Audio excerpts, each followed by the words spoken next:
Well, after 12 months of absolute agony at times in the world of WWE, we've been in performance centers, we've had a lot of Thunderdome stuff, it appears we're finally going to get some fans, we're going to finally see people in an arena at WrestleMania 37. But obviously it's a little bit special this year again, like it was special last year because of the two-night thing. It's going to be 2 nights again this year. It's even more special. We are going to have roughly what's reported to be around 25,000 people per night. It's going to be some good stuff. But before we actually get to WrestleMania, there's obviously another pay-per-view, the big Peacock premiere pay-per-view, a lot of P's for Fastlane. And because WWE choose to drop about 50 million different pay-per-views on the road to WrestleMania nowadays, we don't actually know what the card's going to look like properly for WrestleMania 37, which is absolutely insane because we're like, what, 3 or something weeks away? But it's because of this insaneness that I get to come to you today and talk about my predictions for what I think the 17-match WrestleMania card is going to be looking like. 17. So I'm Gareth from What Culture Wrestling, and this is my predictions for the WrestleMania 37 match card. So first off, we're going to talk about something that wasn't actually on last year's card, because obviously the ongoing global situation was really in its infancy at that point. Everyone was quite like, oh no, don't have loads of people in a ring together. So we didn't actually have any Battle Royals. But it's looking like that rule's been thrown way out of the window recently, because we've had Royal Rumbles, we've had loads of other Battle Royals throughout the last year or so in the Performance Center, and we've had them in the Thunderdome. They've just been throwing them at us. So we're going to talk about first the Women's Battle Royal, and it's looking like we're going to have a few of the familiar faces popping up in this match. Obviously we're probably looking at the likes of Lana, Naomi, Mickie James, Natalya, Tamina. I'm sorry Phil, I know that nobody is Mina. But to be honest, probably the most heartbreaking addition to this match as things stand is probably going to be Bayley. Because after an absolute career best year, she was the longest reigning SmackDown Women's Champion ever, it's looking like Bayley has nothing to do, like in terms of one-on-one action at least, at the Show of Shows, which is an absolute travesty. So anybody other than Bayley winning this match, if she is involved in it, would just be lunacy. So yeah, Bayley's probably going to win that, right? And now on to the Andre the Giant Memorial Battle Royale, and again, it's just going to be like everyone that doesn't really get onto normal weekly television in big storyline angles. You're probably going to have the likes of, I don't know, Angel Garza, R-Truth. There's going to be loads of 24/7 title shenanigans. It's what you expect. But I think there is something quite interesting with this match this year, because there's a few faces that have currently been off WWE television for quite some time, and I think a lot of people would love to see them come back on this big stage and win a big old trophy with Andre the Giant on it. And I'm talking of course about the likes of Aleister Black, Keith Lee, maybe even Andrade. You could have the biggest swerve ever and just have Andrade win the whole thing. I don't know, that'd be exciting, but if not, maybe Aleister Black or maybe at least Keith Lee. And now on to the more like singles marquee match type things that we're probably going to have at WrestleMania. And the first one I want to talk about is Daniel Bryan taking on Jey Uso. Now, obviously, these two have gone back and forth quite a few times on SmackDown over the last couple of months. They've had a few decent matches, always in the main event, because when you're fighting against Jey Uso, it's got to be in the main event, but I don't think it's going to be in the main event at WrestleMania. I digress. And obviously, before WrestleMania, Daniel Bryan has got to take on Roman Reigns at Fastlane for the Universal Championship, but if you think that man is beating the Tribal Chief at that show with Edge as the special enforcer of all people, I think you're sadly mistaken. So coming out of that match, he does still need something seriously interesting to do, because he deserves it. Look at the road to WrestleMania he's had. He's been exceptional. So give him Jey Uso in like a Falls Count Anywhere or a last man standing match or something. Just let them beat the absolute crap out of each other. It'd be great seeing Jey Uso in this singles spotlight for a change. But I think we're not going to get Daniel Bryan potentially in that big main event Universal Championship stuff. So if that's not the case, give him Jey and let him make hay. And I'm not going to spend too much time on this one because it has actually been officially confirmed already. We are going to have a Raw Tag Team Championship match between the new champions, the New Day, literally brand new champions. They're going to be taking on AJ Styles and Omos in his WrestleMania debut. Not just his WrestleMania debut, his debut full stop in WWE. That's just going to be a thing. Maybe it feels like a bit of a waste of AJ Styles. You could argue that, but I don't know. The focus is going to be on Omos, so we'll just see what happens. A brief sidebar though, I do feel a little bit sorry for the Hurt Business because they have smashed it again over the last year with Bobby Lashley and MVP. Maybe they deserve to be involved in this match, but sadly, I just can't see it happening. Now let's go on over to the Blue Show, and obviously they do have tag team titles as well, because WWE are obsessed with tag team championships. Well, I say they're obsessed with them, they're obsessed with having them, but not using them very well. Because over on Friday Night SmackDown, we have got 4 different teams that all, quite rightly, probably could be considered as champions at this show. It could happen with any of them, really, because they're all just on a level. Nobody seems better than anybody, because SmackDown just don't seem to care. Because over on SmackDown, we have got 4 different teams that just all seem quite interchangeable right now in terms of ability, in terms of who deserves to hold the belts. Nobody seems better than anybody. They've just all been thrown together, and we're just hoping that one of them gets over. And those teams are the Dirty Dogs, the current SmackDown Tag Team Champions, Dolph Ziggler and Bobby Roode. You've got the Street Profits, you've also got the Mysterios, and then you got Chad Gable and Otis, the Alpha Academy people, and it's just been a tangled web of storylines, and it just seems to make sense. Throw them all in a match together for the tag team titles, like an 8-man, is it 8 men? It's just a lot of men, all fighting for the belts. It's probably going to last like 10 minutes on the show itself, but just have the Mysterios win, or we riot. Now, bear with me, because this one could be quite controversial in the comment section, so just hear me out. When it comes to the Intercontinental Championship, obviously we've had a nice feud that's been going down. It's been simmering on SmackDown recently. You've had Big E and Apollo. Apollo's injured Big E. Big E's got this new edge, this new aggression to him now. He's very angry with Apollo, the Nigerian Prince King. He's very angry. So a lot of people would quite like to see that match as a one-on-one thing at Mania, and understandably so. But we're actually set to have that one-on-one match at Fastlane, so it doesn't look like we're going to be getting it at WrestleMania as well. So I think the best option that we have right now, because we've got a lot of mid-card guys on SmackDown, not necessarily doing an awful lot coming into this big show of shows, throw them all together in an IC title ladder match, because everybody loves a ladder match. Now, yes, we have had the Sami Zayn, Kevin Owens stuff that's just ignited on SmackDown very recently. A lot of people would love to see that in a one-on-one match at WrestleMania, because they would just absolutely rip it up. But then it's another match added onto this card that would then be an 18-match card. It's too many matches. I need some sleep. So I'll just throw the likes of Apollo in there, who's probably going to win the belt at Fastlane. I'll be honest, that's what I want to happen. I think his character deserves it right now. He's never been so hot. Have him take on Big E, Shinsuke Nakamura, Baron Corbin, Sami Zayn, and Kevin Owens. Throw them all in there together for that belt and just let the good times roll. And then when it comes to the Monday night equivalent of the IC title, the US Championship, I think we are going to get a more traditional one-on-one matchup. Well, I say traditional, but the 2 people involved in the match that I'm proposing are anything but traditional. But if Matt Riddle is able to keep hold of his US title, he is defending that against Mustafa Ali at Fastlane. If he's able to hold that belt and keep it close to him, I think he should then defend it against none other than the charismatic enigma himself, Jeff Hardy. Because in my mind, I think the best thing you can do with Matt Riddle right now, he's playing this goofball character just scooting all over the place. I think you should make him this really deluded person who just, he gets so wrapped up in his nuttiness and just rabbits in the air and just all the crazy spiel that he keeps, just spewing out. And he should just go nuts. He should just go absolutely nuts, and then you should have Jeff Hardy come in and go, dude, that's not what a US champion should do. They should then butt heads and just have them, I don't know, just throw each other off a pirate ship at the actual show. I don't know.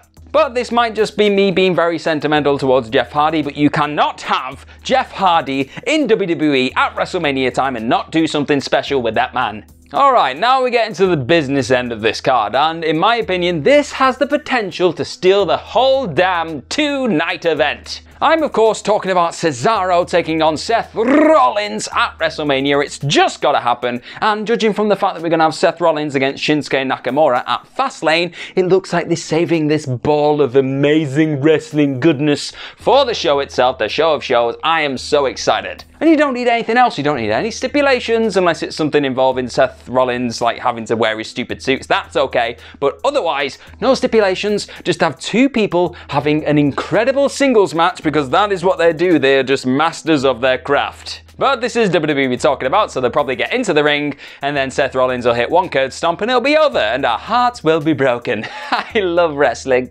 And speaking of our hearts being broken, this match, if Seth Rollins and Cesaro doesn't do it, if that thing doesn't happen, this match, it's probably going to do it. Because unless you've luckily been living under a rock for the last couple of weeks, you'll probably know that Braun Strowman and Shane McMahon are currently wrapped in a program, which is going to be great. It's going to be so good. Because Shane McMahon has just been calling Braun Strowman dumb. He's been saying things like Braun on Raw, and then breathing really heavily into microphones and pouring slime onto the monster among gardeners. And it's just is what it is, isn't it? I'll be honest, yes, this match is going to be going down. It's still scheduled at this time to be going down on Fastlane. It was taken away, now it is there. If it does happen on Fastlane, it's probably not going to have a great finish. It's going to be screwy. They'll then go to WrestleMania. Shane McMahon will jump off a pirate ship. But no, I don't want that. I think you should just have a big Hell in a Cell match, because Shane McMahon loves Hell in a Cell, and you should throw Braun Strowman off the cell into a big truck of sludge. A la Armageddon 2000, Braun Strowman plays the part of Rikishi. Just do that, because this is just going to be insane, and it has to live up to the insanity now. And while we're talking about things being insane at this two-night event, why not talk about Randy Orton and The Fiend? Because yes, this is somehow still a thing. Randy Orton is set to battle against Alexa Bliss at Fastlane, which is... what a world we are living in right now. And Orton and The Fiend have just been going back and forth for what feels like an eternity now. Like literally, since Orton left the WWE title program, this has been going on, and that feels like it was 20 years ago. This is just, we've had people being set on fire. We've had Orton seeing himself in the mirror like a duplicate of himself. He's been spitting up black goo. Alexa Bliss got RKO'd. There's just so much insanity, and they're probably going to take it up even more notches if we get a big cinematic spectacular at WrestleMania. And yeah, great. If you're into that kind of thing, you're probably going to love it. You're probably going to have the greatest time of your life. But I'm not looking forward to this, and I don't know how we got here. Did WWE just see WrestleMania 33 between these two with all the worms and the stupid stuff and go, yeah, that really worked. That went down a treat with everyone. Let's do it again with added Fiend, fire, and foolishness. And after something that mind-melting, we're probably going to have some kind of like popcorn break, bathroom break, filler match, and it's probably going to be the Women's Tag Team Championships, I'm afraid. Because this division is in a bad way right now. Let's be honest, there's no clear contenders out there for the belts. The belts themselves just feel like props. They're like a side piece right now to the SmackDown Women's Championship stuff that's going on at Fastlane. You've obviously got Shayna Baszler and Nia Jax. They're defending them against Sasha Banks and Bianca Belair, and it just all feels pointless. I don't care about it. You probably don't care about it. Who've we got? Mandy Rose and Dana Brooke. Maybe they could challenge alongside, I don't know, the Riot Squad. They've both not exactly been on incredible runs recently, but if you're just going to throw some teams together, one from SmackDown, one from Raw, have them challenge in a triple threat match for the belts, I don't even care who wins. Just do something more with these belts. We now have the celebrity section of this year's WrestleMania, and that has been taken up very well, in my opinion, by Bad Bunny himself, the Grammy Award-winning, Saturday Night Live hosting, former 24/7 champion Bad Bunny. He's probably going to team up with Damian Priest to take on The Miz and John Morrison. And a couple of weeks ago, I was not into this. I was like, oh, it's just going to be goofy nonsense, but he's won me over. I like Bad Bunny. He seems like he's taking it seriously. He seems like he's really over with everyone in the back. He's getting a lot of attention on the brand. And The Miz and Morrison just make for the perfect two pieces of crap to have their faces kicked off by Bad Bunny and Mr. Priest. And hopefully Damian Priest gets himself really over in this match and we actually, build a star from NXT. What a concept. Now, we do have to talk about the Raw Women's Championship because it's in a bit of a weird spot right now. So Asuka did get her face kicked in the other week and everyone was like, oh no, it looks like she's concussed. No, she might not be able to get to WrestleMania. It'd be such a shame. She's had such a good year and they're just gonna ruin it. Well, they say ruin it. Somebody getting kicked in the face just, it can't be helped on occasion. If your tooth flies out, your tooth flies out.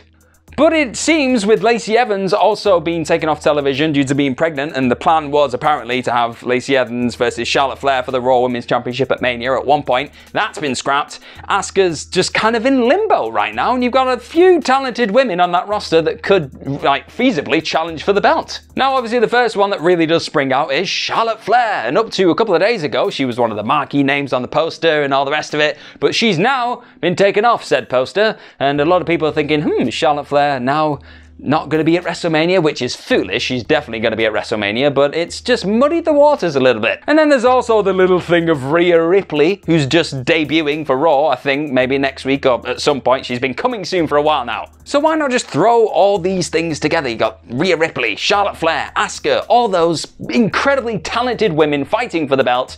I'd be up for it. I'm a bit upset that we've not had really much build for it at all. If it does happen, we'll have like 2 or 3 weeks. It's a shame. They deserve more, but the match itself would be magnificent. One match that has been announced for quite some time now and has been probably the match on everyone's lips at this point. It's been probably, in my opinion, the most anticipated match that we've had coming into this year's WrestleMania. I'm talking, of course, about Sasha Banks versus Bianca Belair for the SmackDown Women's Championship.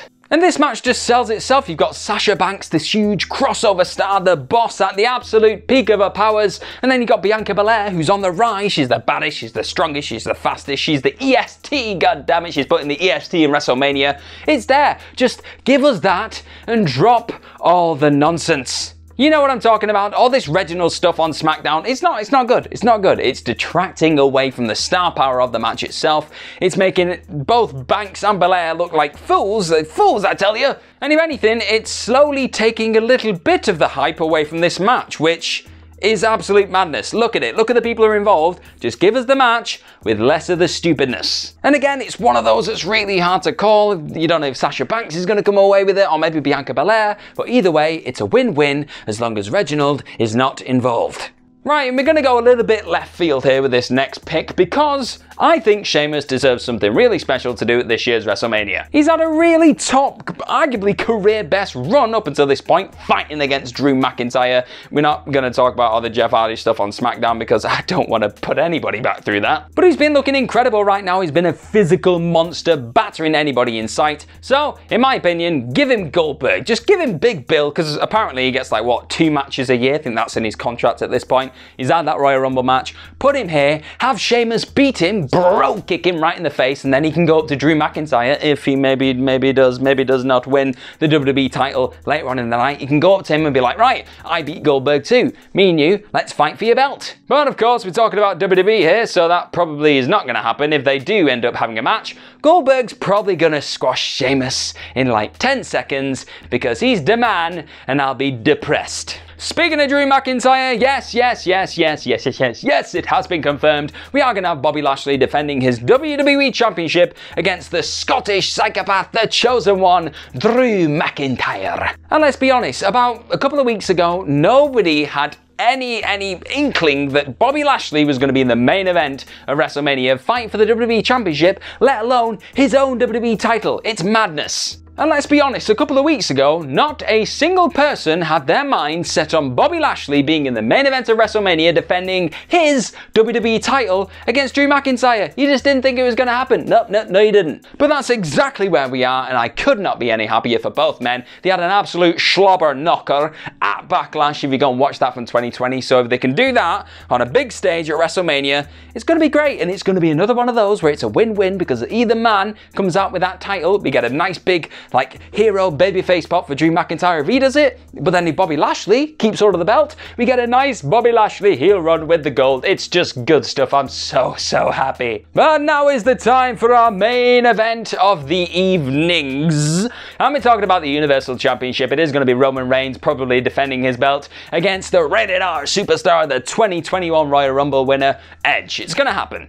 Now I know a lot of people are there saying, oh, what if Daniel Bryan beats Roman Reigns? You don't believe that's going to happen at Fastlane. But maybe we could have something involving Edge and Daniel Bryan fighting on the first night, and the winner of that goes on to take on Roman Reigns in the second night. I agree, that would be very interesting. But we do this time and time again. Something that seems interesting on paper will probably never happen in WWE because it's just WWE and they will have their marquee match and just do that regardless. And it's not exactly the worst thing in the world. We're going to have Edge, the person who's returned after 10 years and he's won the Royal Rumble and it's so heartwarming and all the drama that comes with that. We're going to have him in the main event of WrestleMania taking on Roman Reigns. It's the stuff of dreams, I tell you. But if you think Edge is coming away with that nice big blue belt, you've sadly got another thing coming because Roman Reigns is probably going to bite his arm off. But it's great, it's going to have intense drama, it's going to have more spears than you can shake a stick at, and it's probably going to go on last on the end of night 2 because it's Roman Reigns, and if you don't put him in the very end, big old main event, he'll probably break every table from here to Kingdom Come. So those have been my predictions for this year's WrestleMania 37 match card, which has got more matches than I do have hopes for the future. So let me know if you agree with any of these predictions in the comments section right down below, and do not forget to like the video, share the video, subscribe to all things What Culture Wrestling. Find myself on Twitter at gmorgan04. Find everybody here on Twitter at WhatCultureWWE. Don't forget to tune in to Fastlane. Obviously that's going down this Sunday. We've also got WrestleMania after that. We've got so much wrestling it could make your eyes melt.